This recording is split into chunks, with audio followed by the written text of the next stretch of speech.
Hi, everyone. I'm Lindsay Reiser in for Vladimir Dutier. We are watching all of the news happening in the U.S. and around the world. This is CBS News 24/7.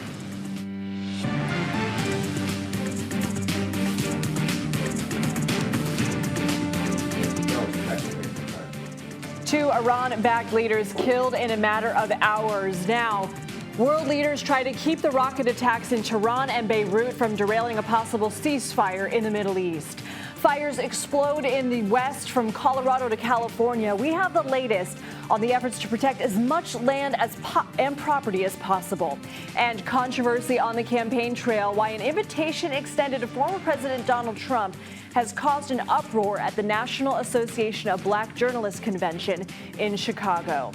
We begin with the assassination of the political leader of Hamas, Ismail Haniyeh. He was killed in Iran after the inauguration of the country's new president. He was a chief negotiator in ceasefire talks. The U.S. confirms an Israeli airstrike killed the leader. This comes after a separate Israeli strike in the Lebanese capital city of Beirut yesterday that killed a top Hezbollah leader. CBS News foreign correspondent Imtiaz Tayeb joins me now from Beirut. Imtiaz, what has been the response to these strikes? Lindsay, what an extraordinary 24 hours to see two such high-profile assassinations really within hours of each other here in Beirut and, of course, in the Iranian capital, Tehran. The reaction, as you can imagine, has been fury from Hezbollah, fury from Hamas, and, of course, fury from Iran as well. But really what we're seeing behind that fury is a real sense of trying to understand, at least in Iran, how this could have happened. You have to remember that Iran is, of course, a sovereign nation. So the fact that Israel was able to go within its territory and to carry out the strike that it did has caused so much panic and so much alarm there. So before I think we see any real response in any meaningful way, I think there's going to be a lot of internal examination in Iran to allow such a high-profile assassination happen inside its borders the way it did. Lindsay. And Imtiaz, it feels like it's too early to determine how Iran will retaliate, if it will. But how do you describe the moment right now? How tense is this situation? Yeah, Lindsay, I've been covering the Middle East for many, many years, and this really does feel like one of the most intense periods we've seen in a very long time. The U.S., of course, has been putting a lot of pressure on all sides to really ratchet things down. We've heard from the defense secretary that he doesn't believe an all-out war is inevitable, that calmer heads should prevail. But again, we will no doubt see some sort of reaction, not just from Iran, not just from Hezbollah, but also from Hamas as well. But the really alarming thing here is, with this assassination, is for those very sensitive negotiations that have been taking place to get a ceasefire and hostage release deal in Gaza. Of course, the families in Israel desperate for a deal which would see the over 100 or so hostages still being held in Gaza, and of course the over 2 million people in Gaza who for nearly 10 months have suffered this brutal war that is being fought between Israel and Hamas. The fear now, the real risk now, is that this assassination of Ismail Haniyeh, who was such a key negotiator, seen as far more pragmatic than any of Hamas's military leaders who are determined to keep fighting, that this ceasefire and potential hostage release deal may now be over. Lindsay.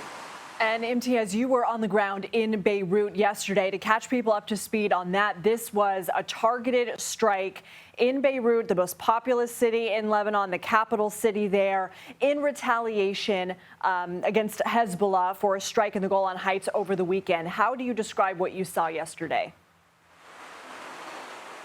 Yeah, I mean, to get into Dahya, which is this Hezbollah-controlled area, is difficult at the best of times. It is a highly secured area. You often need permits just to get in, and we were able to sort of convince our way in, and what we saw really was a scene of chaos and real anger. Just on the streets, you could see rubble strewn everywhere, and we could see the building that was targeted in this very precise Israeli strike, in which it targeted just one floor of this building. building. Still, not only did it result in the death from what we understand, although Hezbollah has not confirmed it, but the death of this senior Hezbollah commander, it also resulted in the death of a woman, 2 children, and the injuries of around 70 people. Now, those funerals have taken place today of 2 of those children who were killed in that Dahia strike, but really, it just underscores how the situation here is extremely tense, and as the region braces for some kind of response. Intiaz, thank you. Back in the U.S., the Park Fire in Northern California has burned more than 386,000 acres. For a size comparison, that's around half the size of the state of Rhode Island. CBS News senior national and environmental correspondent Ben Tracy is following this for us. So, Ben, how has this fire exploded to be essentially the 5th largest in the state's history? Yeah, the 5th largest in California history, and that's really saying something because 7 of the 10 biggest fires in California history have all happened since 2020. So we're kind of in a new fire era when it comes to these mega fires out here in the West. And the reason this thing got so big is there's just so much dry vegetation out here. We've had 2 very wet winters in California, and then you stack on top of that, so far, a very hot and dry summer. So all that vegetation just dried out, and that becomes fuel for a fire like this, allows it to spread very quickly and grow very big. Nearly 300 structures destroyed so far in this fire. This is one of them right here. This used to be someone's home. Obviously, they're putting up this red tape to keep people out.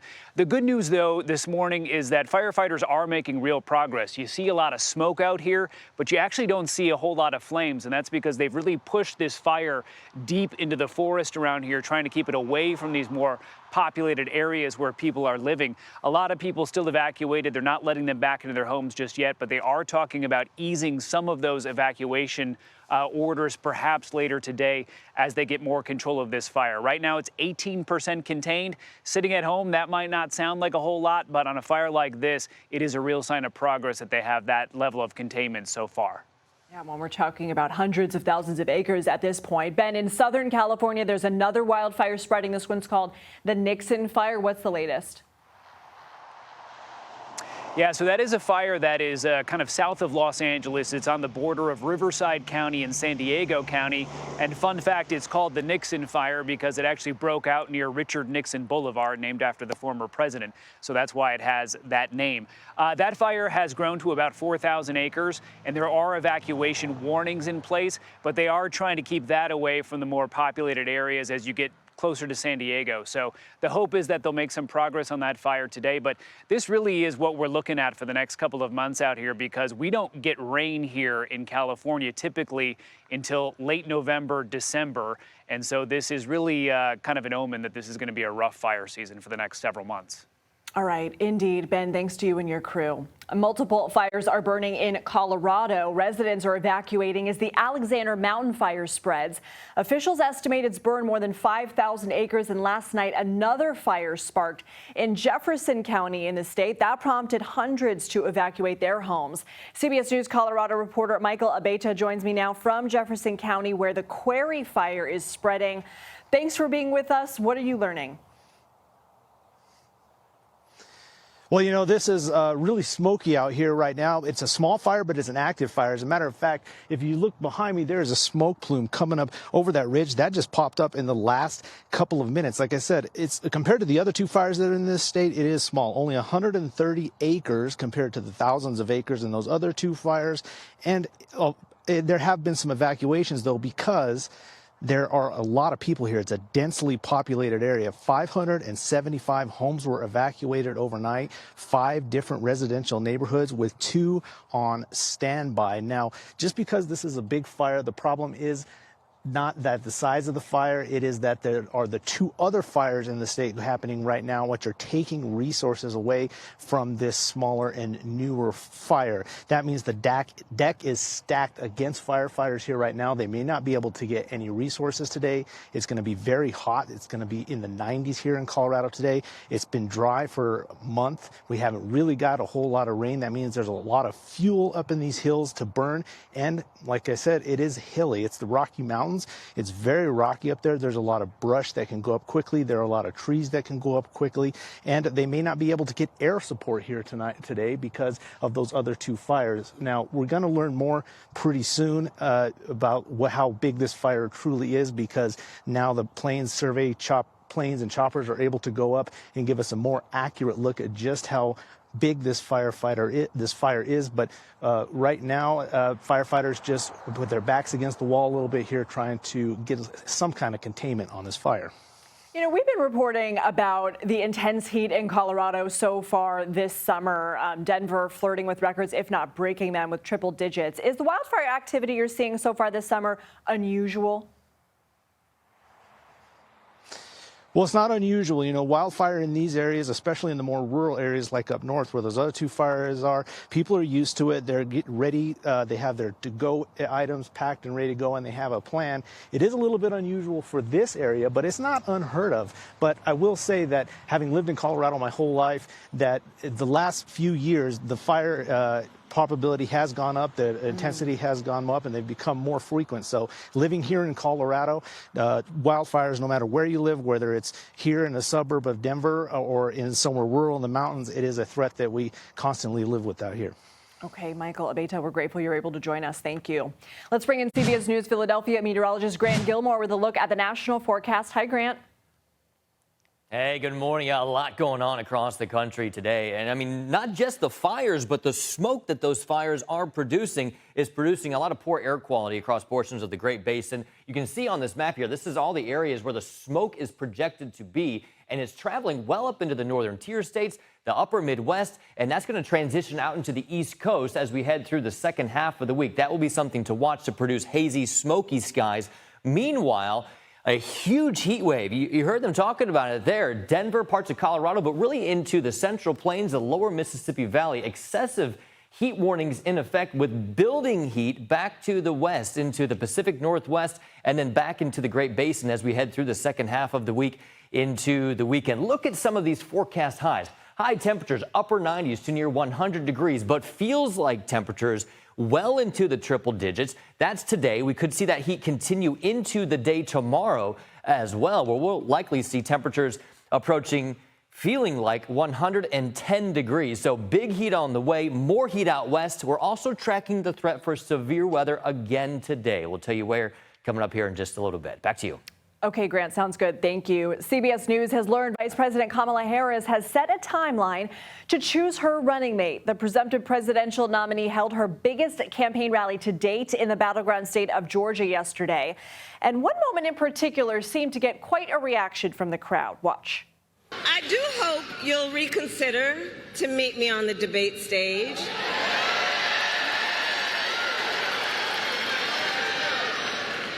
Because as the saying goes, if you've got something to say, say it to my face. Meanwhile, Donald Trump and his running mate J.D. Vance continue to throw jabs at Harris over the southern border. Today, Harris will return to Houston for another campaign event, and she plans to begin a 7-stop tour of battleground states next week. CBS News has learned some of those appearances will be with her new and yet to be announced running mate. CBS News Chief White House correspondent Nancy Cordes joins us with the latest. So, Nancy, is this timeline surprising, and who is on the narrowing list? Yeah, it is pretty surprising, actually, because it indicates that we are going to learn who Vice President Harris's running mate is by next Monday, which is really soon, and, you know, and evidence of an incredibly truncated search process that normally takes months. There is a top tier emerging. We can tell you about them. It is Josh Shapiro, first and foremost, the governor of the largest battleground state, Pennsylvania. Then Senator Mark Kelly of Arizona, Andy Beshear, the governor of Kentucky, Tim Walz, the governor of Minnesota, and then Pete Buttigieg, the Secretary of Transportation. But people are reading a lot into the fact that the first stop on the tour that the Harris campaign has now announced, which includes 6 or 7 stops that the VP is going to be making with her running mate next week, the first stop is in Philadelphia, in Pennsylvania, where Josh Shapiro is governor. So the campaign insists she hasn't made a choice yet. She's still doing formal interviews this week, but it is notable that she is starting off with her running mate there. Yeah, there's been a lot of talk this cycle about Pennsylvania being a must-win state for the candidates. So, Nancy, let's keep talking about that campaign schedule. I mean, multiple swing states in a week. How grueling is that? Obviously, we know that, I mean, this is such an early campaign. There's only so many days that they have to really introduce Harris to voters. Right. Right. She doesn't have a lot of time. Certainly, she doesn't have a lot of time to introduce her running mate either if she wants to build a lot of steam heading into the Democratic National Convention in Chicago at the end of the month. Yes, they've been seeing some favorable polls. She's either pulling even or in some cases a little bit ahead of Donald Trump. But they recognize that, you know, there was some initial euphoria, and that is lightning that they want to capture in a bottle. And so we haven't gotten the full day-by-day schedule to get a sense of whether she's planning to come back here to Washington at all or if she's just going to be out on the road. But, you know, I do think that it's notable that she's doing 7 events with her vice presidential nominee. Normally, you'd see them do a couple things together and then they'd sort of divide and conquer. But in this case, they clearly want to send a signal that that they are a team, whoever Harris ends up picking as her VP. Okay, Nancy, thanks so much. Former President Donald Trump is set to make an appearance at the National Association of Black Journalists Conference in Chicago today as he tries to make inroads with black voters. And then tonight, he'll hold a rally in Harrisburg, Pennsylvania, his first event in the state since the assassination attempt on him. CBS News campaign reporter Torian Small is in Chicago where the NABJ conference is happening. So, Torian, there's been some backlash to Trump's scheduled appearance there. Why? And what will we hear from the president today? Yeah, well, we're expecting to see the president really go on the defense. This is a unique opportunity for a room full of black journalists to have access to a presidential candidate, especially a Republican presidential candidate. But this is long tradition of this ask out to the candidates by NABJ, especially during election years. The Trump campaign tells me that they understand that this will not be a traditional Trump stump speech. He will have to answer questions from 3 moderators, all 3 a part of NABJ's membership. So it's going to be interesting to see how he responds to what will likely not be a friendly conversation. But also, we know that surrounding this event, there's been a lot of controversy. A lot of members of NABJ dissatisfied with the invitation and also ultimately this event going forward. And then we know that there are protests set to happen around the time the president's set to speak as well. So it's a lot to watch. And we understand just how important the Trump campaign views black voters, especially considering polling shows that black men especially has been softer, or the appeal to the Democratic Party has been softer among black men, and they've been slow to return to the Democrats' vote, which is why we see Trump, which is why we see Republicans make this pitch to black voters, Lindsay. What about Harris? Has the invitation been extended to her as well?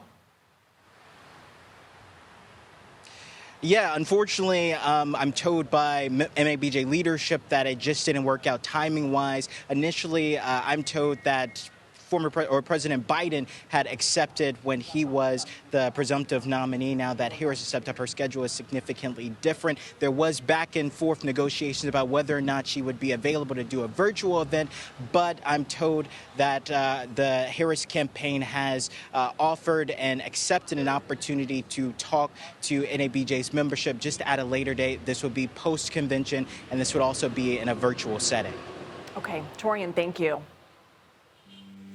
People in Venezuela are taking to the streets to protest election results they say are undemocratic. What they're demanding of President Nicolas Maduro. Stay with us. You're streaming CBS News 24/7.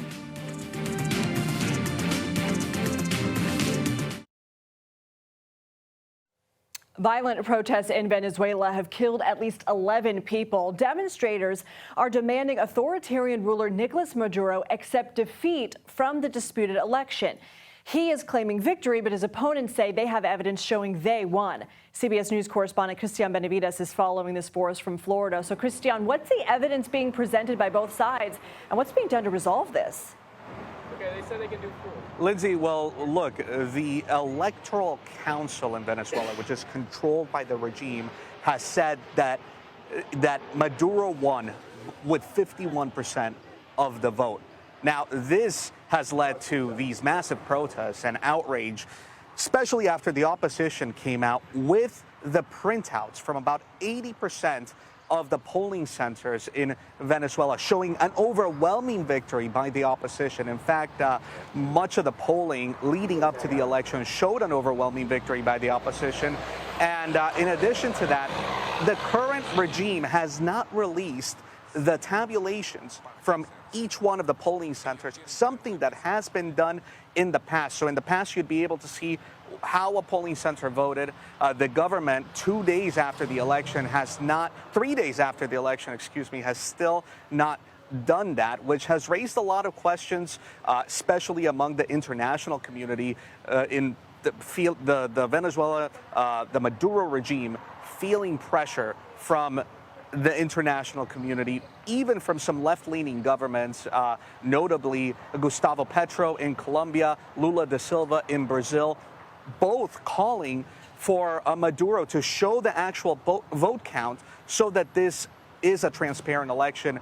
Here in South Florida, there is a large Venezuelan community. We're in Doral. This is a suburb right outside of Miami where 30% of the population is Venezuelan or of Venezuelan descent. We've been speaking to some of those folks this morning. Let's listen to what one woman told me earlier today.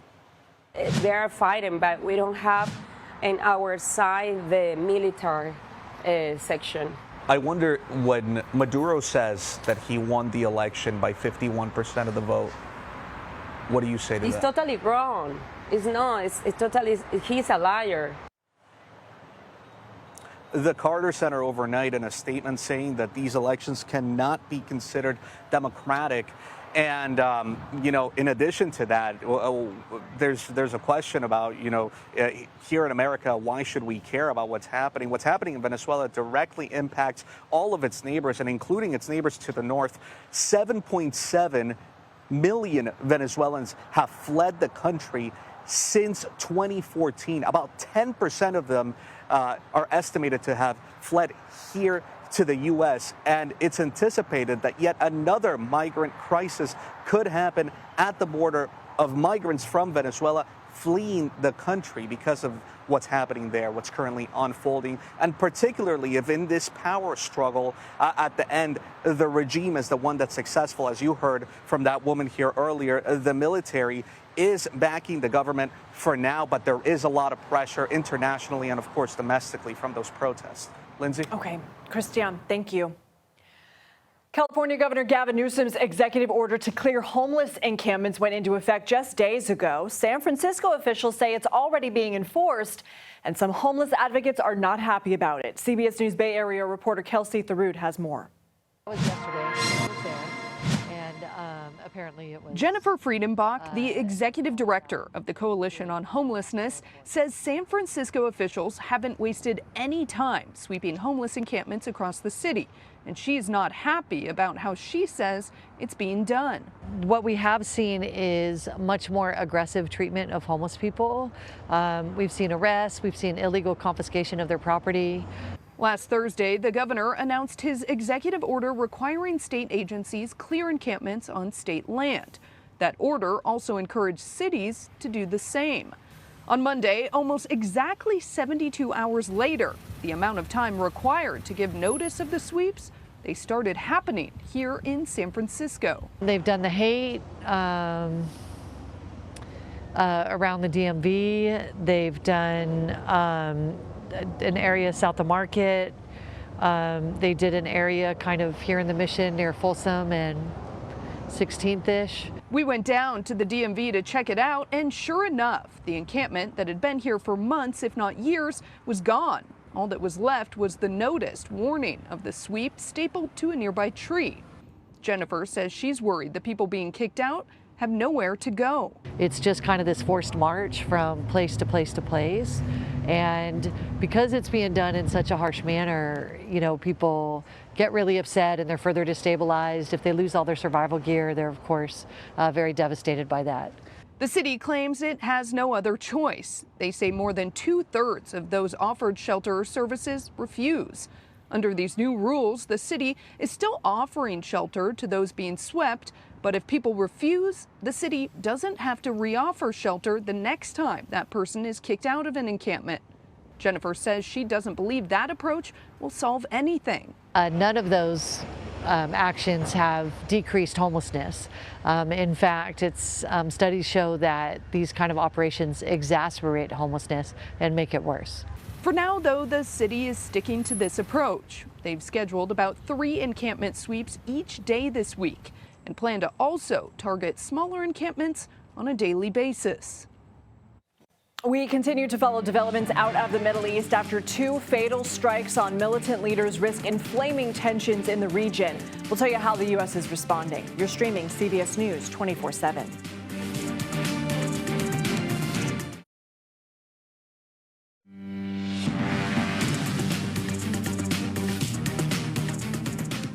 Welcome back to CBS News 24/7. Here's a look at our top stories. After 34 years in prison, Christopher Dunn is free. The Missouri man was met with cheers when he walked out of courthouse last night. He was sentenced to life in prison in 1991 after being convicted of murdering a 15-year-old boy. A judge overturned his conviction earlier this month after 2 key witnesses recanted their testimony. Dunn has adamantly maintained his innocence. Former ballerina Ashley Benefield has been found guilty of manslaughter in the death of her husband in what has been dubbed the Black Swan murder. Doug Benefield was shot twice during an alleged domestic dispute in 2020. Benefield claims she fired in self-defense. A sentencing hearing has yet to be scheduled. Rescue operations are underway in India after deadly landslides washed through the Kerala state. So far, nearly 1,000 people have been rescued and at least 151 people killed. Heavy rain sent torrents of mud and water tumbling through the region, collapsing hillsides and devastating entire towns. Turning back to our story out of the Middle East, the assassination of a Hamas leader, Ismail Haniyeh, overnight could have major repercussions for ceasefire talks in Gaza. Haniyeh was in the Iranian capital of Tehran where he attended a swearing in of Iran's new president yesterday. Israel has not commented on the assassination. Tehran is vowing to make Israel, quote, regret this. Haniyeh's death comes hours after Israel did confirm it killed a top Hezbollah commander in a suburb of Beirut. Lebanon's government said it expects retaliation from Hezbollah. Joining me with more analysis on this is CBS News senior foreign correspondent Charlie D'Agata. So, Charlie, thanks for being with us. Have U.S. officials responded to what's happened? Yeah, well, Lindsay, the official line out of the Pentagon is, and we've heard this repeatedly, this is an Israeli-led operation or 2 operations. Check with the IDF, check with the Israelis about it. However, it is going to impact U.S. relations and U.S. presence in that area. So to that end, Defense Secretary Lloyd Austin, who is traveling through the Philippines, this is what he had to say. We will certainly help defend Israel. You saw us do that in April. You can expect to see us do that again, referring to the intercepts of multiple missiles that were launched from Iran and its proxies during that period. We don't want to see any of that happen, he continues. We're going to work hard to make sure we're doing things to take the temperature down and address those issues. He says he doesn't think war is inevitable.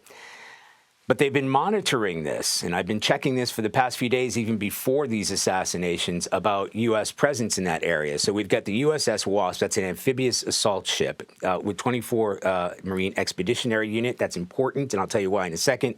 F-35 fighter jets are on that ship. Landing dock, there are 2 destroyers.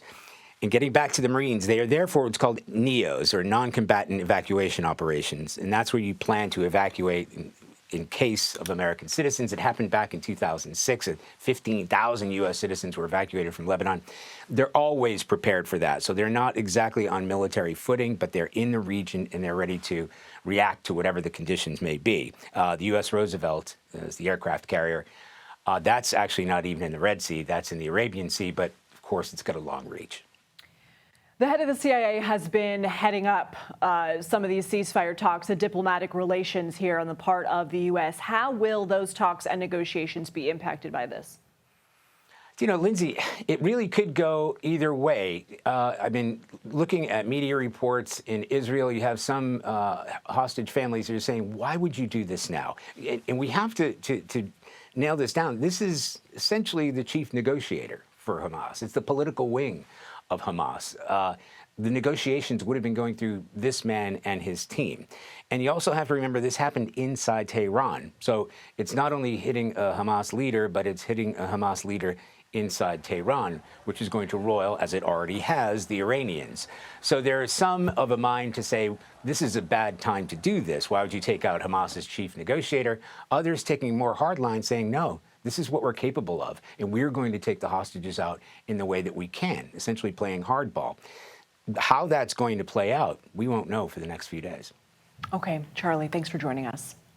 Thank you. Another top story that we are watching domestically, multiple wildfires burning in Colorado, and they are forcing some residents to evacuate as thousands of acres of land and homes are torched. CBS News Colorado reporter Olivia Young has the story. We're evacuating a friend right now. Under a plume of smoke, a slow procession leaves the Masonville area, the latest neighborhood mandated to evacuate the Alexander Mountain fire. But I thought I'd come up and take a look at this and see how it's advancing. They join hundreds of others displaced by the fire since Monday. I guess I've been pretty lucky. Nothing over where I live on Storm Mountain, nothing is burned down at this point. Larimer County says evacuation notices have been sent out to 4,200 devices. See, look at that. Isn't that scary? Further away, others watch the plume grow and wait for evacuation orders of their own. If the wind changes today and it starts coming more from the north, we'll be in the evacuation zone. Ashley Bevan is preparing her truck and trailer to evacuate her 2 horses if need be. I have about a week's worth of food to bring with me. It's already loaded up with all the other stuff I need for them, boots and saddles and all that stuff. Bevan watches the plume for signs that it's time to go. She says a friend can watch her horses. Living here, you have to be ready. Closer to the fire, Brendan Clover hurries towards the smoke. Yep, we're coming to get a load of goats and alpacas and llamas and stuff. He says animal owners are coordinating evacuation help on social media. You know, that's pretty terrifying, you know. There's a lot of animals and stuff up there. Yesterday we were evacuating the Sylvandale Ranch. Hopefully they can get this fire under control. It's pretty scary. Pretty scary indeed. Let's bring in CBS News Philadelphia meteorologist Grant Gilmore with another look at the national forecast. Hey, Grant. Hey, I'll tell you what, it never ceases to amaze me how different parts of the country can have different weather conditions. You're talking about searing conditions, fires, smoke, air quality issues, evacuations because of those fires. Meanwhile, other parts of the country are just dealing with a ton of rainfall. So in Colorado, parts out west, it's all about the heat, all about the fires and the smoke. Meanwhile, some of that smoke rides up and over the northern tier states and is actually heading over into the eastern half of the United States, which may bring some smoky and hazy skies over the next couple of days. Meanwhile, severe weather from the northern tier states drape back into the mid-south. Even portions of the Appalachians could see some severe weather. And then you head up into the northeast, where parts of New Hampshire had flooding yesterday and could very well see another round of flooding again later today. So a lot to track across the country today. Here are all of the storm reports just over the last 24 hours. Over 200 storm reports, most of them coming from just damaging wind, taking down a lot of trees and other wind damage. Another round of severe weather expected today, especially across portions of Iowa, up into southern Minneapolis. Minnesota could see some severe weather today, and that extends back into the Appalachians once again today. Just south of the severe threat today is the excessive heat. This is day 2. This likely continues into the second half of the week as well. These are forecast highs with feels-like temperatures expected later this afternoon. Many places across the mid-Mississippi Valley south back into the plains will be feeling like the triple digits today. That shifts slightly to the east tomorrow. Charlotte, North Carolina, feeling like 100 degrees, while still places in Oklahoma City, feeling like close to 110. All of this happening while another heat wave builds across the Great Basin into the Pacific Northwest. Look at these forecast highs. This is Friday afternoon. 108 degrees in Boise, and that continues into the weekend. A lot of other things to track across the country. You've got relatively dry conditions across portions of the high plains back into the Rockies. Of course, California working with the threat for more fires today. Meanwhile, hot and humid conditions with that threat for severe weather. A lot to track. And then also keeping an eye on the tropics. Not a lot of change in this department, guys, but keeping a close eye on this disturbance as it tracks towards the Bahamas right now. A 60% chance of development as it approaches the southeast coast as we head into the weekend. We'll track it for you guys. Okay, appreciate it, Grant. Thank you. America's Golden Girl, Simone Biles, led the U.S. women's gymnastics team to gold at the Paris Olympics. We're going to recap her incredible performance and give you an update on the quality of the Seine River water and the triathlon. Stay with us. You're streaming CBS News 24/7.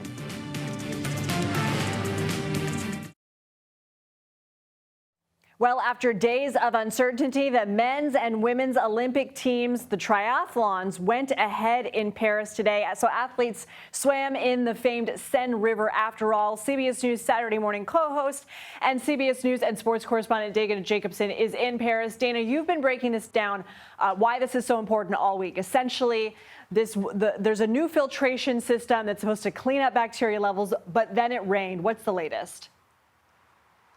Yeah, they put $1.5 billion to get this ready. When Paris had the Olympics, they said we're going to swim in the Seine. And again, the bottom line is when it rains, some of the wastewater from the sewers gets into the river. This is a very old system. There's no way around it. And that's when the contamination levels rise. So we had that rain to the start of the games. The contamination was too high. The men's triathlon was postponed from yesterday.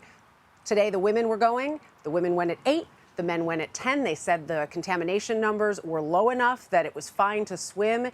You had a champion from the French team for the women, which was amazing. Great Britain took it for the men. And all these competitors had said last year they had given it a trial run already, so they weren't too worried. Maybe the rest of us were because we kept hearing those numbers weren't in place.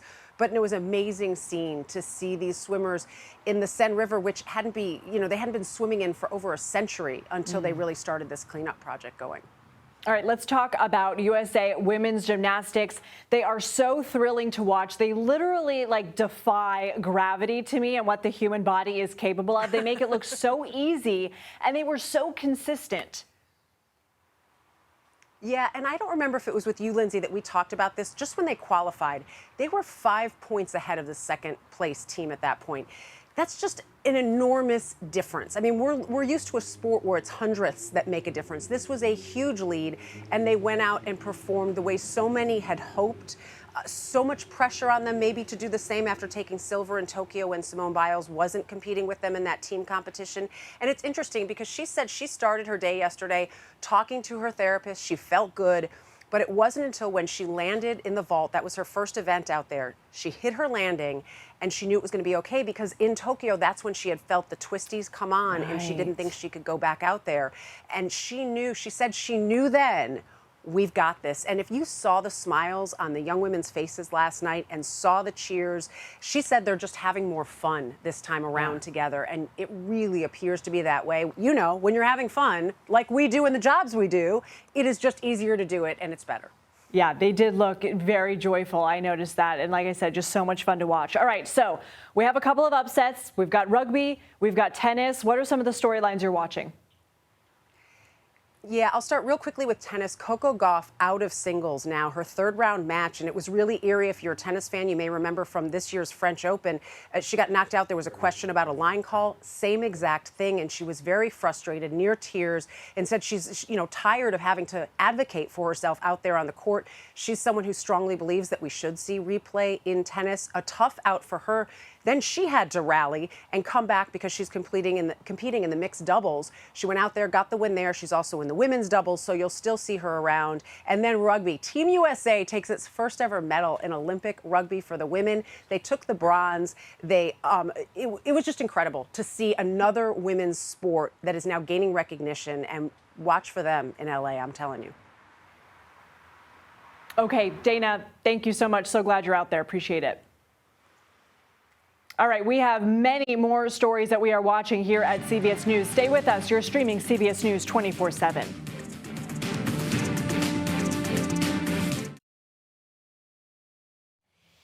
A popular brand of deli meats is recalling millions of pounds of ready-to-eat products linked to a deadly listeria outbreak. boar's head. First issued a recall last week of more than 207,000 pounds of liverwurst. This was produced in Virginia. And yesterday, the company expanded the recall to an additional 7 million pounds, affecting 71 products. You're seeing some of them rotate here. We've got ham, beef, sausage, garlic, bologna, one of them as well. This outbreak has already killed 2 people and sickened dozens more in 13 states. So check your refrigerators. A wildlife rehabilitation center of Minnesota says it has never been busier. It's admitted more than 15,000 patients, wildlife, this year. That's about 2,500 more than this time last year. So WCCO's Kirsten Mitchell explains the factors forcing humans to step in and help. You want to see what's in here? Box after box. And Hugo is where the crane was. Arrived Tuesday at the Wildlife Rehabilitation Center of Minnesota. I found a robin lying in the street with a broken wing. We had a little baby finch in our yard that its mom was taking care of it, but something's wrong with his wing. He went on my finger and just stood there. It's been crazy. The influx of baby animals is thanks to a mild winter and stormy summer. A lot of our adult animals were kind of allowed to have babies earlier, lay eggs earlier, migrate back earlier.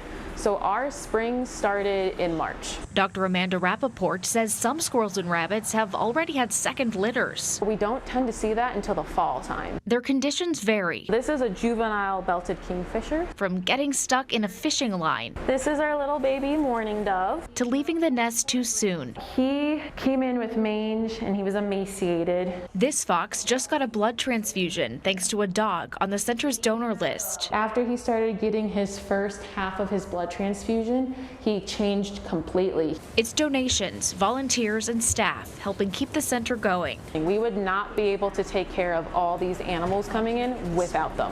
What is the end goal for all of these animals? For the ones that are in good condition, have minor injuries or injuries that we can fix, we will keep them, and the goal is to release those back into the wild. They really devote their time and energy to it and resources, and you think, well, this is a good place to come. In Roseville, Kirsten Mitchell, WCCO News. Cute pictures of wildlife there. Let's bring in CBS News Philadelphia meteorologist Grant Gilmore with the last look at the national forecast. Grant? So we're in the middle of summer. I'm telling you, some places really know it. Temperatures across the Central Plains, mid-Mississippi Valley into the deep south, just baking. These are current temperatures. Look at Memphis, 89 degrees starting off this morning. A very warm, if not just downright hot start to the day. And this is just a string of hot days where at least it's a little cooler than it will be later this afternoon. But these overnight lows not offering much relief. Several places underneath some sort of heat alert. In fact, over 1 million people in the United States either underneath a heat advisory or excessive heat warnings today, with more building heat, the next heat wave on the way across the Pacific Northwest. Look at some of these forecast high temperatures today. Upper 90s to near 100 degrees. Everybody, for the most part, feeling like at least 100, if not closer to 110. Even here in Philadelphia, temperatures feeling like the triple digits today. It gets even hotter tomorrow. Meanwhile, other parts of the country bracing for more severe weather today. An enhanced risk for severe weather back towards Iowa, down into the Ohio Valley, into parts of the Appalachians today, where severe winds and damaging winds are going to be a big threat. I mentioned the heat out west. We're also looking at more flooding potential across the Northeast up into Vermont, where summertime temperatures continue. Many parts of the country seeing above normal temperatures. Back to you. Okay, Grant, appreciate that final look. And thank you for joining us. I'm Lindsay Reiser. Much more news ahead. An encore of CBS Mornings is next. You're watching CBS News 24/7.